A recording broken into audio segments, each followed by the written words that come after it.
What's up, Lorehounds? It's Cooper here, inside the Infinite Crisis booth with Cardell Kerr, the creative director behind the game for Turbine Entertainment. So the biggest thing is Infinite Crisis went dark late last year, somewhere around summer, because you guys felt that you needed to do more to diversify yourself, didn't want to be another MOBA. Yep. What have you guys done to come back and relaunch yourself? So I would say that back then we really looked at our game and we're like, how can we actually make this map just feel better, like more heroic, more approachable, all nine? And we spent a lot of time just focusing on Gotham.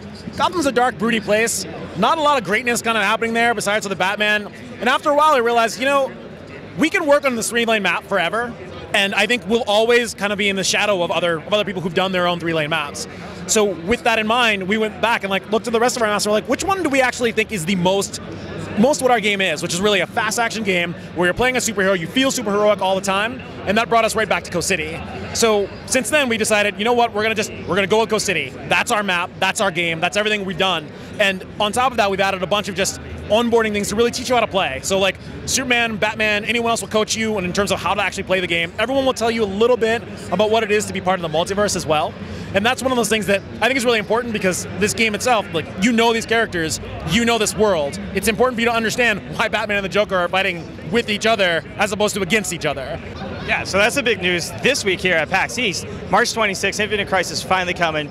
Not only did we get a real window, but we actually have a specific date, which is ridiculous. Thanks, finally, Cardell. But you know, one of the big things is you guys actually very quickly had multi-game modes. You know, the different maps you mentioned, yep. Gotham and Gold Coast. Were you guys partly worried of splitting the community that way? Like, oh, well, I really only play the 3v3 lane. Yep.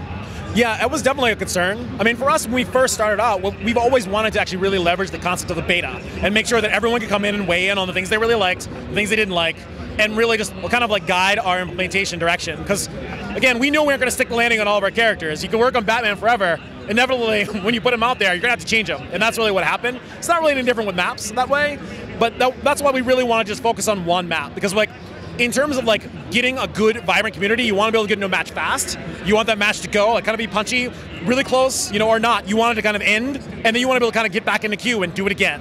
So this is why we ultimately chose to come down. I'm like, and we still have our other map modes. Like you still can set up custom games, and some members of our community already are doing so.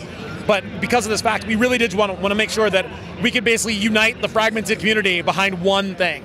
Yeah, Infinite Crisis is one of the few games that your map objectives are just like, not only so powerful, but also simultaneously so difficult to sometimes get off and trigger. And you guys, the whole Gold Coast has its own unique feel. Are you guys going to continue to push that in different directions? Oh, most certainly. I mean, for me, my entire goalpost for us on the design side has always been like a significantly more approachable game, like something that any mobile player can, like, or even non-mobile players can really understand, and like they can watch it and see what's happening, but it still has all the depth of one of those games. And this is why it was so important for us to have these team objectives that everyone kind of sees, like this giant glowing cannon in the middle of the map. Like, I think I know what's going to happen if I grab that. Probably does something. Yeah, it may do something, and it'll be really cool if I fired it. So then you grab it, and you know you're a superhero, so you beat it up really quickly, and you're like, oh, I'm a hero. And then you fight other superheroes and supervillains who beat you up before you can fire it off, and then like everything turns around, and like that was what we wanted. We wanted those kind of pushes and pulls. One of the other big things you guys have that makes you stand out is a pretty deep meta outside the game. It's not just like I level up as, you know, the summoner, the person running all these characters. You also level up them as well. Are you guys going to take that a step farther behind just, you know, getting the level? Yeah. So I mean, right now the way it actually works is as you level up those characters, you unlock their special version of a stolen power. So like these stolen powers are basically things you pick at the beginning of the match that you will basically give you an additional benefit. So this is what allows Batman to bring super strength into a match, as an example. But as you level up those characters, you'll unlock Superman super strength, which, like, not only does he throw the car further, but he also gets a bonus, you know, to attack damage when it's on cooldown, as an example. So we already kind of pushed on that one. We also wanted to go even further and bring us to the point where now you get mastery awards as you level them. So now you can see very clearly, like when you're in queue and suddenly you're matched up against a Batman, and you're like, oh, all right, this Batman's fine. But then you match up against another Batman who's got this giant gold border, and you're like, oh, that's probably not going to go well for you. So. That he might be a little bit better than the other guy. Yeah, just a tad. So you guys have redone like everything from the UI, changed maps, went dark, redid everything, and now here you're back. March 26th coming out. How big of an impact do you think this is going to make on the community? I think it's going to be huge. I mean, literally, I keep telling them, like, hey, keep this in mind. Like, you're gonna soon, like, I bet you, like, we're gonna increase at least 10-fold, 20-fold, maybe 50-fold, like, in terms of the number of people that'll be around.